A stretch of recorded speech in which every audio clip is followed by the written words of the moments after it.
एक ऐसी पर्वत श्रृंखला की कल्पना कीजिए जो दुनिया की सबसे पुरानी पर्वत श्रृंखलाओं में से एक है और आज वो अपने ही अस्तित्व के लिए लड़ रही है। पर यह लड़ाई जंगलों में नहीं बल्कि अदालतों में लड़ी जा रही है। आज हम अरावली को बचाने के लिए आम नागरिकों की इसी असाधारण कानूनी लड़ाई की कहानी को समझने वाले हैं। स्क्रीन पर जो आप ये कानूनी दस्तावेज देख रहे हैं, इसे एक 74 साल के रिटायर्ड फौजी जैसे कई आम नागरिकों ने मिलकर फाइल किया है। ये सिर्फ कागज का एक टुकड़ा नहीं है, बल्कि उन लोगों की आवाज है जो अपनी विरासत को बचाने के लिए आगे आए हैं। ये कहानी है उन आम लोगों की जो सिस्टम से सवाल कर रहे हैं। तो चलिए सबसे पहले ये समझते हैं कि आखिर दांव पर लगा क्या है। अरावली की पर्वत श्रृंखला आज आखिर किस बड़े संकट का सामना कर रही है। देखिए, अरावली सिर्फ पहाड़ नहीं है, ये एक कुदरती दीवार की तरह है जो थार रेगिस्तान को आगे बढ़ने से रोकती है, हमारे ग्राउंड वाटर को रिचार्ज करती है और दिल्ली एनसीआर समेत लाखों लोगों के लिए एक लाइफलाइन है। तो जरा सोचिए, अगर ये दीवारें गिर गई तो क्या होगा। इस लड़ाई की शुरुआत तब हुई जब एक सिटीजन ग्रुप ने सिर्फ 3 जिलों में अवैध रेत और पत्थर खनन की 16 जगहों की पहचान की। उन्हें लगा कि ये समस्या की जड़ है। लेकिन जब एक ऑफिशियल जॉइंट कमेटी ने जांच की तो उन्हें 38 और अवैध खनन की जगह मिली। इससे यह साफ हो गया कि समस्या जितनी दिख रही थी असल में उससे कई ज्यादा बड़ी और गहरी है। और यहीं से इस कहानी के असली हीरो सामने आते हैं, वो आम नागरिक जो इस तबाही को रोकने के लिए कानूनी कार्रवाई कर रहे हैं। ये हैं अरावली बचाओ सिटीजन्स मूवमेंट। ये वो लोग हैं जिन्होंने इस मामले को सीधे नेशनल ग्रीन ट्रिब्यूनल तक ले जाने का फैसला किया। इनकी मांग सीधी सी है कि नियमों को सख्ती से लागू किया जाए और इन पहाड़ों को बचाया जाए। और यही मांग इस पूरी लड़ाई का दिल है।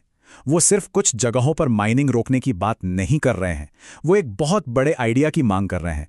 एक सिंगल इंडिपेंडेंट अथॉरिटी जो पूरी अरावली रेंज को एक यूनिट मानकर उसकी रक्षा करे, टुकड़ों में नहीं बल्कि एक साथ। तो इस अवैध खनन की समस्या से निपटने के लिए सरकारी महकमों ने क्या जवाब दिया, चलिए उनकी योजना पर एक नजर डालते हैं। तो जवाब में अधिकारियों ने एक काफी डिटेल्ड प्लान पेश किया। इसमें ड्रोन सर्वे, जीपीएस ट्रैकिंग, एक नया रेजुवेनेशन बोर्ड और सीसीटीवी कंट्रोल रूम जैसी मॉडर्न टेक्नोलॉजी का इस्तेमाल शामिल है। कागज पर तो ये प्लान काफी असरदार लगता है ना? लेकिन नागरिकों का ये ग्रुप सरकार के इस प्लान से बिल्कुल भी खुश नहीं है। उनका साफ कहना है कि ये काफी नहीं है और इसमें बहुत देर हो चुकी है। असल में नागरिकों ने इस प्लान में बहुत गंभीर खामियां ढूंढ निकाली।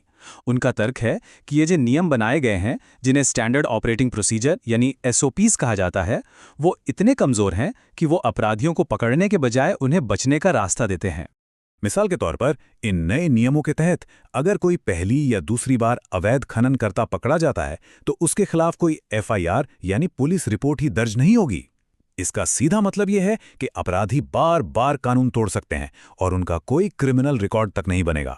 ऊपर से पर्यावरण को जो नुकसान हुआ है उसका जुर्माना वसूलने का प्रोसेस भी इतना धीमा है कि असल में नुकसान की भरपाई लगभग नामुमकिन हो जाती है। इन्हीं सब खामियों को देखते हुए नागरिक एक ज्यादा मजबूत और दूर की सोच वाले समाधान की मांग कर रहे हैं। उनकी दलील का सार यह है कि अरावली एक अकेला आपस में जुड़ा हुआ इकोसिस्टम है। आप इसे जिलों में बांटकर नहीं बचा सकते। जो फरीदाबाद में होता है उसका असर गुरुग्राम पर भी पड़ता है। इसलिए एक सेंट्रलाइज्ड अप्रोच की जरूरत है। इसीलिए वो एक इंडिपेंडेंट अथॉरिटी के तहत इन ठोस कदमों की मांग कर रहे हैं, जैसे कि 2400 घंटे ड्रोन से निगरानी, सैटेलाइट से नजर रखना और सबसे जरूरी, नियमों को सिर्फ कुछ हिस्सों पर नहीं बल्कि पूरी की पूरी अरावली रेंज पर एक साथ लागू करना। ये कानूनी लड़ाई सिर्फ कुछ पहाड़ों को बचाने के बारे में नहीं है, इसका सीधा असर इस पूरे इलाके में रहने वाले हर इंसान पर पड़ता है। ये जो कानूनी याचिका है, ये एक बहुत गंभीर चेतावनी देती है। इसमें लिखा है कि अगर अरावली को नहीं बचाया गया तो अगले 10-15 सालों में दिल्ली एनसीआर जैसी घनी आबादी वाले इलाकों में बाढ़ और सूखे जैसी भयानक आपदाएं आ सकती हैं। यानी दांव पर हमारा और आपका भविष्य लगा है।